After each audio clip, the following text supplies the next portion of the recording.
प्यारे बच्चों, आज मैं आपको मेटल्स और नॉन मेटल्स के बारे में पढ़ाऊंगी। ये आपके बहुत काम आएगा। मेटल्स और नॉन मेटल्स के फिज़िकल एंड केमिकल प्रॉपर्टीज़।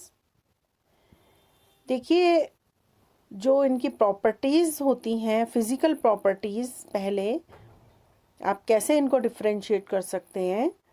जो मेटल होती हैं, इनकी जो स्टेट होती है, सबसे पहली प्रॉपर्टीज इनकी स्टेट।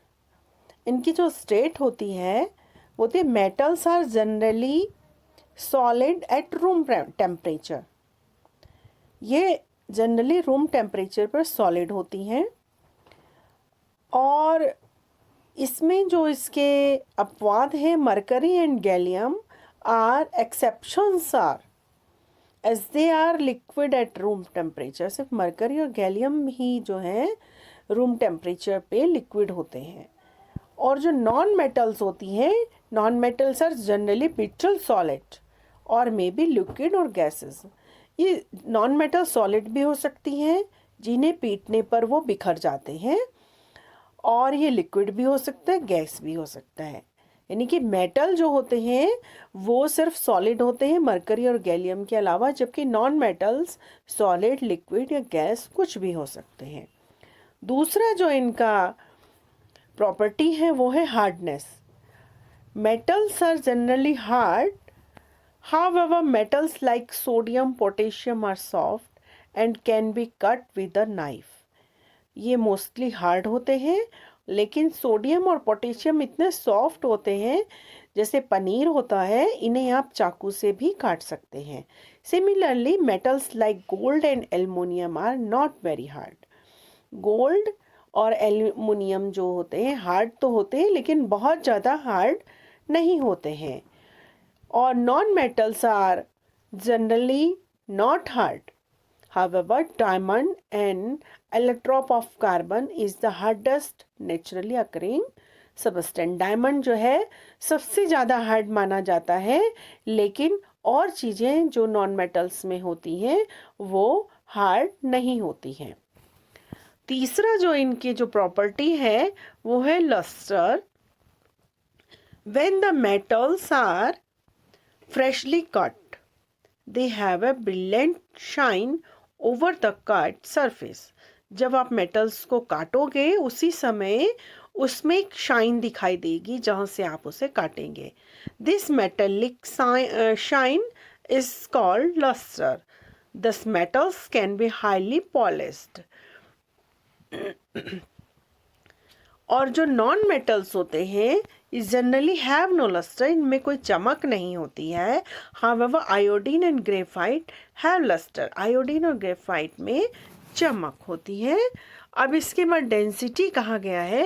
ये डेंसिटी क्या होती है इनकी? जो metals generally have a high density, sodium and potassium metals are exceptions as their density is less than 1 GCM centimetre gram centimetre की पावर -3। जो मेटल्स होती हैं ये बहुत, इनकी डेंसिटी बहुत ज़्यादा होती है, और लेकिन सोडियम और पोटेशियम की डेंसिटी जो होती है वो इसके अपवाद हैं। इनकी डेंसिटी 1 GCM की पावर -3 से कम होती है। और जो नॉन मेटल्स होते हैं हैव जनरली लो डेंसिटी, इनकी डेंसिटी कुछ कम होती है।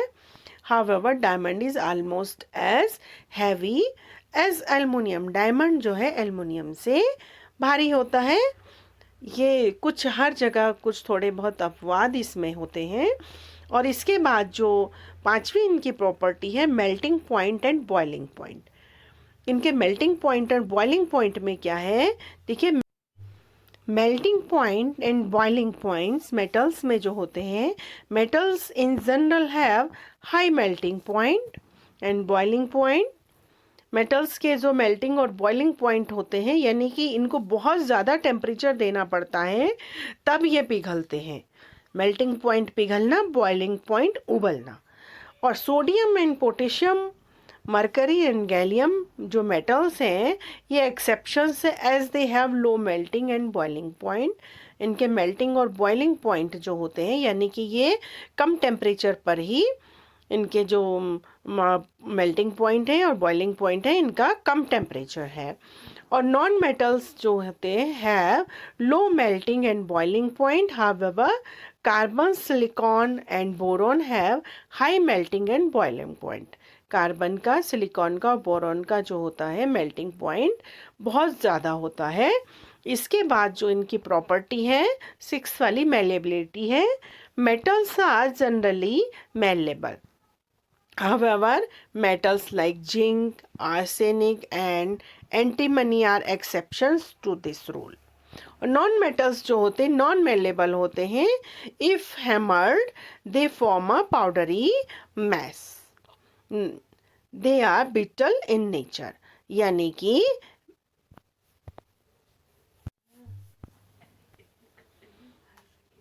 जो नॉन मेटल्स होते हैं इनको जो अगर आप पीटेंगे तो ये बिखर जाएंगे, पाउडर इनका बन जाएगा। जबकि मेटल्स को अगर आप पीटेंगे तो ये जो है इनकी जो है आप शीट बना सकते हैं। और 7th जो इनकी प्रॉपर्टी है वो है ductility. Metals are generally ductile, यानी कि आप इनका जो होते हैं तार बना सकते हैं। However, metals like zinc, arsenic, antimony are exception to this rule। और non metals are non ductile होते हैं, जैसे carbon fibre. Recently developed allotropes of carbon is highly ductile. जैसे कार्बन फाइबर के तो आप तार बना सकते हैं, लेकिन और चीज़ों के आप तार वार नहीं बना सकते हैं। ये इसका जो ये आजकल इसके कार्बन के फाइबर बनने लगे हैं। तो अगला जो 8th वाला है ये tensile strength. Metals are generally have high tensile strength, however zinc, arsenic and antimony are exception to this, यानी कि आप इन्हें जो है खींच सकते हैं। Non metals do not have tensile strength, however carbon fibre is as tensile as steel. Carbon fibre को आप स्टील की तरह जो है इसमें कहा गया है कि आप इसको खींच सकते हैं। इसके बाद है कंडक्टिविटी। कंडक्टिविटी में metals are generally good conductor of heat and electricity, यानी कि अगर आप इन्हें गर्म करेंगे तो अगर आप एक तरफ से गर्म करेंगे तो बर्तन जो है मेटल्स का दूसरे तरफ से भी गर्म हो जाएगा। Silver is the best conductor. Silver जो होता है बेस्ट कंडक्टर होता है, इसमें बहुत तेज़ी से हीट और इलेक्ट्रिसिटी चलती है। However bismuth and the tungsten are poor conductor. Bismuth और टंगस्टन जो होते हैं पुअर कंडक्टर होते हैं। और non metals are generally bad conductors. ये बैड कंडक्टर्स होते हैं हीट और इलेक्ट्रिसिटी के। However graphite and gas carbon are good conductor of electricity. Graphite और गैस कार्बन जो होते हैं ये इसके गुड कंडक्टर माने गए हैं। और जो 10th वाला है सोनोरस।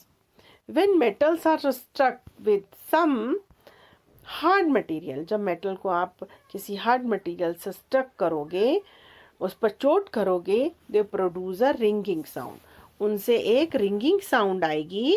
दस metals are said to be sonorous and non metals are non sonorous. When struck with the hammer they do not produce ringing sound. जब आप उन पे हथौड़े से चोट करोगे तो उनसे टन की आवाज़ नहीं आएगी। तो ये तो बच्चों हुए इसके फिजिकल प्रॉपर्टीज़ मेटल्स की और नॉन मेटल्स की। Now the differences in chemical properties of metals and non metals. जो इनकी प्रॉपर्टीज़ होती हैं, पहली प्रॉपर्टीज़ जो है मेटल्स में इलेक्ट्रॉन्स इन वैलेंसी शेल। तो जो मेटल्स के जो इलेक्ट्रॉन्स होते हैं वैलेंसी शेल में, जनरली मेटल्स हैव 1, 2 और 3 electrons in their valency shell, but generally non metals have 4, 5, 6 और 7 electrons in their valency shell. जैसे लेकिन इसमें हाइड्रोजन में जो है इलेक्ट्रॉन्स कम होते हैं, एक ही इलेक्ट्रॉन होता है, तो ये इसका एक्सेप्शन है। और ध्यान रखिए, मेटल्स में 1, 2 या 3 इलेक्ट्रॉन्स होते हैं वैलेंसी शेल में, यानी कि आउटर मोस्ट शेल में 1, 2, 3 होते हैं, जबकि नॉन मेटल्स में आउटर मोस्ट शेल में 4, 5, 6 या 7 इलेक्ट्रॉन्स होते हैं। जब आप इसका इलेक्ट्रॉनिक कन्फिग्रेशन करेंगे मेटल्स का और नॉन मेटल्स का, तो आपको ये पता चल जाएगा कि इसमें जिसके बाहर 1, 2 या 3 इलेक्ट्रॉन है तो वो मेटल है, और जिसमें 4, 5, 6 या 7 इलेक्ट्रॉन है वो नॉन मेटल्स हैं।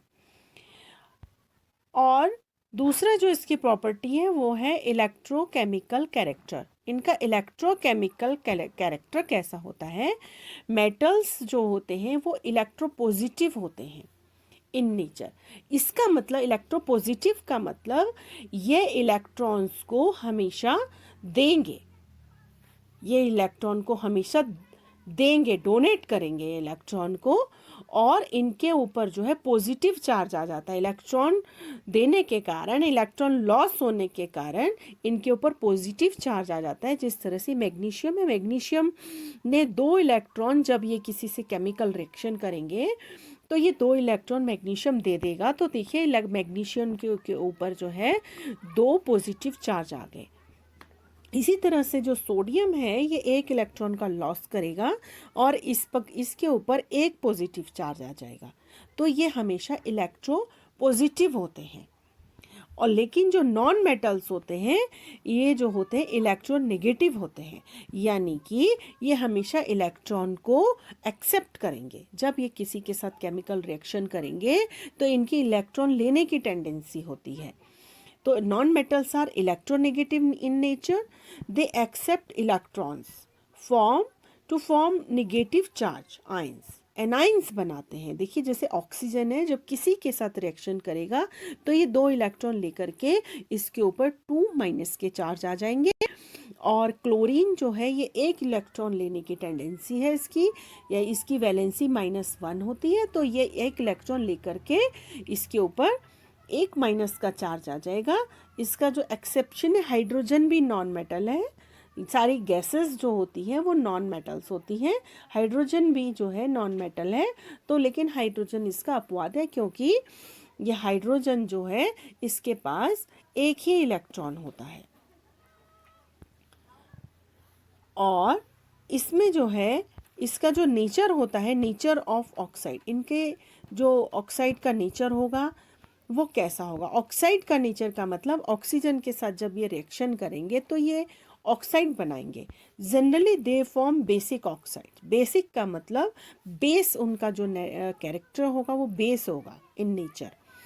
तो बेसिक ऑक्साइड बनाएंगे, and if soluble in water form and alkaline solution. अगर ये पानी में घुल गए तो ये एल्केलाइन सॉल्यूशन बना देंगे, बेसिक सॉल्यूशन बना देंगे। जैसे कैल्शियम में ऑक्सीजन के साथ रिएक्शन करेगा तो ये कैल्शियम ऑक्साइड बनाएगा, और कैल्शियम ऑक्साइड को जब पानी में आप सॉल्यूबल करोगे तो ये कैल्शियम हाइड्रोक्साइड इसका बनेगा, ये एल्केलाइन सॉल्यूशन है।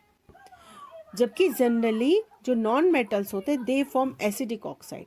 जब ये इसके साथ ऑक्सीजन के साथ रिएक्शन करते हैं तो ये एसिडिक ऑक्साइड बनाते हैं या न्यूट्रल बनाते हैं, न्यूट्रल इनका ऑक्साइड होता है।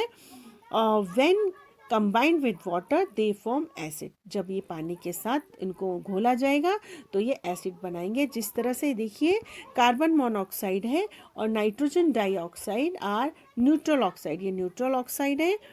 और ये देखिए N2O4 बना रहे हैं, और SO2 एट्सेट्रा। देखिए कार्बन डाइऑक्साइड को जब पानी के साथ रिएक्शन किया तो इसने कार्बोनिक एसिड बनाया, H2CO3 कार्बोनिक एसिड बनाया। और जब N2O3 ने O5 ने पानी के साथ रिएक्शन किया तो इन्होंने नाइट्रिक एसिड बनाया, इसे नाइट्रिक एसिड कहते हैं। और इसके बाद जो इनकी जो 4th प्रॉपर्टी है वो liberation of hydrogen from acid, यानी कि जब ये एसिड के साथ रिएक्शन करेंगे तो हाइड्रोजन का लिब्रेशन, यानी कि हाइड्रोजन बनती है। उसके बारे में मेटल्स का और नॉन मेटल्स का क्या कहना है? तो जो मेटल्स होते हैं they can replace the hydrogen ion